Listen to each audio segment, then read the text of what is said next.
This is my house, this is the book, and this is the packing list for Alta Via 1 in the Dolomites.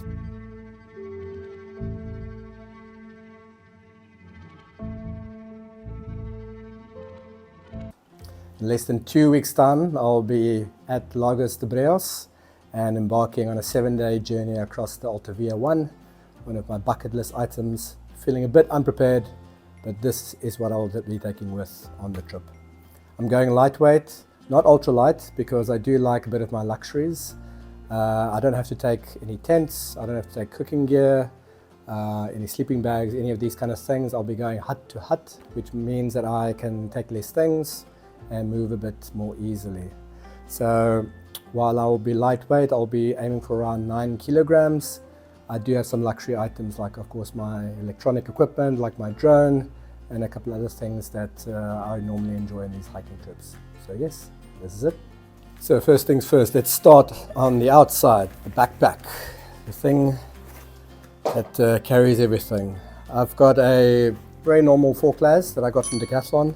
It's actually pretty good for what it is, very lightweight. It's a 60 litre, so maybe a bit big for this kind of trip, but I do like the idea of a bit of extra space. Not thinking to fill it up, but at least when I want to put my drone or other kind of things in there, then I know I have enough space to carry everything. So I've used this on a couple of other trips. I've used it with the Tour de Mont Blanc, Scotland, and a couple of other trips that I've done, and it served me pretty well up until now. Pretty decent back support, and like I said, very lightweight. A lot of little pockets, and of course a built-in rain cover, because in the Dolomites I'm guessing we're going to be hitting some rain and maybe some thunderstorms, so it'd be good to have that as well. Next up, what I'll be wearing on myself. I don't take too many clothes because I like to do lightweight, but what I like to be is very functional. So I've got one of these, I think it's Jack Wolfskin that I bought in Germany. It's a long hiking pants that can actually zip off. I know I like the flexibility where it's, if it's cold, I've got something long. If it's too warm, then I can zip it off and use it as shorts. And it's pretty soft and quite comfortable to wear as well. I also like the idea of pockets that have zips on it, because if you're climbing over things, you don't want your cell phone and keys and things like that falling out. So I've used it also a couple of times in Mullertal and in Scotland, and been pretty happy with this so far as well. I will take 2 different hiking shirts. Both of them are like a quick dry kind of mechanism. Very cheap. I bought these in South Africa. Still been using them as well. Sometimes if I really want to go light, I'll only take 1, but because I don't have to take tents and all these other kind of things, I think I'll take 2. One will be like a luxury item for myself. And I'll take another shirt, of course. This one is more of a merino wool. Also bought this at Decathlon, and I will take this for the evenings when I'm actually in the huts. Then the other important thing, of course, is the hiking shoes. My previous hiking shoes were done, so I had to replace them. So I got these Las Sportivas. There's always been a debate between hiking shoes and hiking boots, so I found something that's in the middle. So not quite a hiking boot, but still very lightweight and also provides a lot of traction. I've done a couple of trail runs now with Winterberg, Germany, some pack rafting, a couple of local hiking in Netherlands, and so far so good. No blisters, fits very well, walks very well, and like I said, very lightweight as well. The grip has also been pretty good, so I'm very excited to test this out on a proper trail in the mountains this time around. Of course, I'll take a couple of hiking socks. The one I'll be wearing, and the other one will be a spare one that I can use actually in the refugios, so that I don't have to wear smelly socks inside there. So very basic hiking socks, and of course the casual ones, it's representing South Africa, from where I'm from. I always like to have a bit of home with me as well. Then using some very basic underwear, so normal trunks. I will take 2 pairs for hiking and 1 additional pair for actually in the refugio itself. So while I'm hiking with one, I can wash the other one and let it dry out as well. Then next up, of course, in the Dolomites, it could be raining, thunderstorms. I will be taking my rain pants, also ones that I've bought in South Africa. Not too expensive, they're Kway, a South African brand. they've been serving me well, very lightweight, so I always have them at the top of my bag in case I need it. I will only put it on if I really need it because I tend to get very hot. I also have K-Way, but this is also from South Africa, and this is Kilimanjaro K-Way edition. And it sort of serves both as a rain jacket and also as a windbreaker as well. So also multifunctional, use it also in many hikes if you've seen my other videos like Iceland, Tour Mont Blanc, etc. And it's a bit stiff, so difficult to fold up and put in your bag. That's why I like the extra space, but it's also very durable, so it's also very water resistant as well, which is nice. In case it gets cold, I'll also be using another K-Way from South Africa. I like using my things as much as possible. As you can see, it's a lightweight thermal top that I can just throw on if it's a bit chilly, especially if there's a bit of cool air in the morning. But very, very lightweight and also very breathable as well, which I like. If it gets colder, so either on the trail or in the huts, then I've also got another K-Way one here for South Africa, but it's more of a zip up top with a hoodie. So it can keep you nice and warm, and it's nice and warm with some wool and things inside. So definitely keep you a bit warmer, and if the weather drops dramatically. I use this quite a lot in Iceland, and also at the Tour Mont Blanc when it got really chilly at some points. And then for around the rifugio, and also on the trail if it really needs it, there's also a nice puffer jacket. I got this last year. It's the Rab puffer jacket. It's very nice. It actually, for the price, comfort level, it's really, really good. Highly recommend it. It's got some nice pockets. Also keeps you nice and warm. Very lightweight as well. I've used this quite a lot in the last year, and very, very happy with this brand, I must say. If I ever get another puffer jacket, it will be in the same brand as well. Then last thing as well, at the refugios, you also have to wear some sandals or something to walk around, and also give your feet some breathing after a long day of walking. So I got these at Decathlon as well, so I can just slip them in the front of my bag and then use them around the refugio and give my feet a bit of a break. So not good when you're walking around in muddy areas, but I think in the huts, etc., this is quite nice, quite lightweight and flat as well, nice and packable. Then also if it gets really cold, then also packing some gloves in the mountains. You never know how cold it can get, so if those hands do get cold, it's nice to have these available. And also something for the head as well, mostly probably around the refugio when you want to be nice and comfy and keep your head and your ears nice and warm. Got a little mist here as well. And then finally I like hiking with a little visor. Not a full hat. I like to have some air breathing through my head. I get hot quite easily, so this is just enough to keep the sweat out of my eyes and also the sun out of my eyes as well. I don't actually use sunglasses when I hike with a hat. I find these are actually fine for me. In the refugio as well, I'm still deciding if I'll just take a normal, one of these Adidas pants, sort of these very comfy pants to walk around at the refugio, or take my thermals. I'll take a look at the weather and see how warm or cold it is. So I'm still deciding between the two. From a gear perspective, the one thing I don't have here that I've actually ordered is on the way. I'll put the link up here, but it's a headlamp. It's a very lightweight one, 45 grams, but I'll put the link and maybe an image up here to see which one I'll be getting. It's being delivered by Amazon, so pretty nice. And then of course I've got the trekking poles.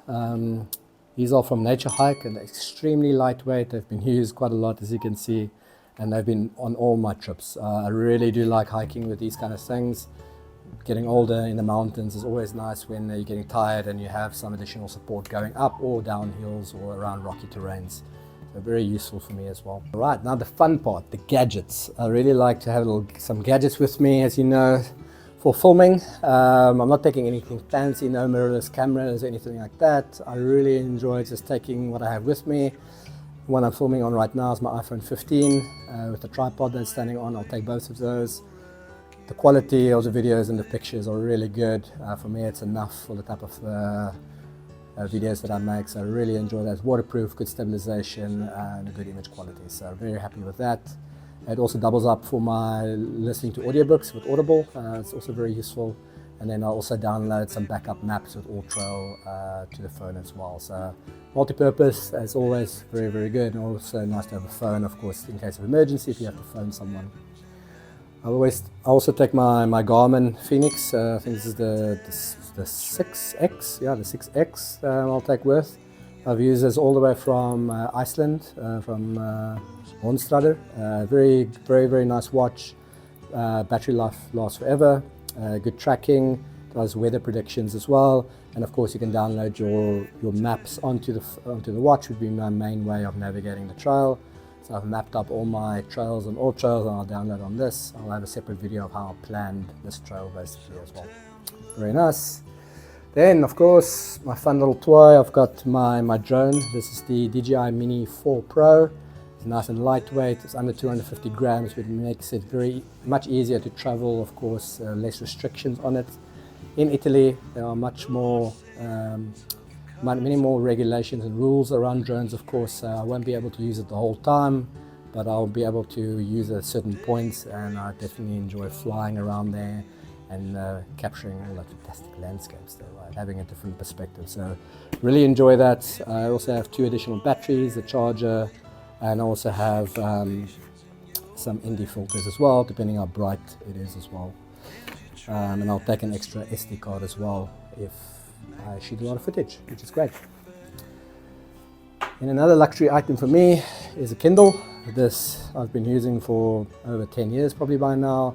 Love reading in the evening. It's my way of switching off and rewarding myself. So quite packable, bit of extra weight, but for me the battery lasts forever, so it's also a nice little luxury item for me. I'll also of course take a power bank. This is 20,000 mAh. This one's a bit heavy. I've got another lightweight one, so I might switch it out to the lightweight one. But I'll have this fully charged in case some of the refugios are not allowed to charge. Then I can charge my phone, my drone, and all these kind of things as well. Another luxury item for me is my AirPods. These are the Jabra Sports Elites. Sound quality is fantastic. Battery life is pretty good. The case also allows you to charge the AirPods as well. And yeah, for me, sometimes it's nice to listen to nature and everything while walking, but also sometimes nice to listen to some music, some audiobooks and these kind of things as well. So very useful for me as well. And finally, that I also carry on my backpack, very lightweight little foam thingy. Not sure what it's called, but use it if you want to sit down in a rocky area where it's cold or wet. It's nice to have some separation between you and the floor. And it also doubles up if I want to put it down and have my drone launched from it as well if it's too rocky or dusty on the ground. Also a nice way just to put that down. So that's everything basically outside the bag. What else do we have? I won't take a hydration bladder inside my bag. I'm not a big fan of it. I used to use it in the beginning, but it gets dirty. It takes up space inside the bag. It's a bit unwieldy to fill it up, these kind of things. So I'll probably just take some bottles and fill it up where I can. And then I've got one of these bee-free bottles as well. Very useful. Saved me in Scotland as well in 1 or 2 areas where you can get some water and some open water, some running water, and it will filter out most 99% of the germs. And I'll just squeeze it out into one of my normal bottles basically. So very useful. Can also of course shrink up quite small, which is nice and packable. I'll also take a small little buff. Taking a lightweight one. This is the one I got in Toiletries Blanc with Chamonix. I've got a warmer one as well. I'll decide if I want the warmer one as well, but for now I think this one is fine. Sunscreen, very important. Got a 50 SPF here. I might take a bigger 30 SPF as well, but I think lightweight is always better. So this should be fine for most days, especially if I'm covered up. So it's just the face and the arms and these kind of things. Then more for inside the refugio. When you're sleeping inside the refugio, they do give blankets and cushions and these kind of things. But they do expect you to have your own liner, so you can use a sleeping bag liner or just a normal liner. I've got one of these heating thermal ones that I got from Decathlon. I've used them all the way from Toiletries Blanc as well. Not the lightest ones probably, but they keep you also a bit warmer as well, and it's nice to be in your own little space. I'll probably take a light liner as well for the pillow as well, just to separate myself from the cushion. Then some of the refugios will also have showers, some cold, some hot, so a nice little small lightweight towel to take with. I really like this one. It's the Sea to Summit Airlight one. Very small, it's about half the size that my previous one used to be. So it's quite thin of course, but for what it is, for being so lightweight and packable, very, very nice. Then for sleeping, taking an eye mask, because I do like to sleep in the dark, and if people are moving in and out, it'd be nice to not be bothered by those kind of things. And then also some earplugs, very, very important, especially in dorms. A lot of noise normally, either people moving around or people snoring, so this is a huge requirement. And then travel toothbrush and toothpaste. You can get these in most little stores, very handy to have as well. I'll probably take a little backup toothpaste as well. And then I normally have a little bag with some medicine stuff, so some plasters, some ibuprofen, paracetamols, some things for wounds, you know, these kind of things, antiseptic. I'll probably have some of my medicine stuff in here as well, some like daily medicines, and also maybe something stronger in case you get sick, so maybe some antibiotics and these kind of things. And then finally, I need to organize everything, so I normally have these packing cubes that I'll put my medicine in. I'll have these Ziploc bags to put in small little items. And then I've got these dry bags basically that I'll either put like things I want to keep dry, like my electronics, my Kindle, my drone, these kind of things. Another one to keep my food dry as well. So as you see, I'm not taking any real food with, no cooking system as well. I'll be eating breakfast and dinner at the refugios, and then for lunch, most of the routes, most of the days have refugios on way, so I'll have a lunch en route. If that's not available, then I'll buy a lunch, packable lunch in the morning as well that I can take with. And then also on a daily basis, I will fill up with water where I can, either using my Be Free bottle or buying some water at the refugio. It's going to be a bit expensive, but it is what it is. And of course buy some snacks for the day as well, so nuts, chocolates, sweets, these kind of things. And that's it. I think I've covered everything. If I missed anything, please let me know in the comments below. I will probably regret my decisions on day 3, which is going to be my big day of over 25 kilometers and a lot of elevation, but hopefully I won't regret it too much. If I missed anything, if you've got different ideas of what you normally pack and what you like, please drop in the comments below and let me know. Very interested to hear. And if you've done the Alta Via one before, also let me know and maybe give me some tips and tricks. I'd appreciate it. Until next time, keep exploring.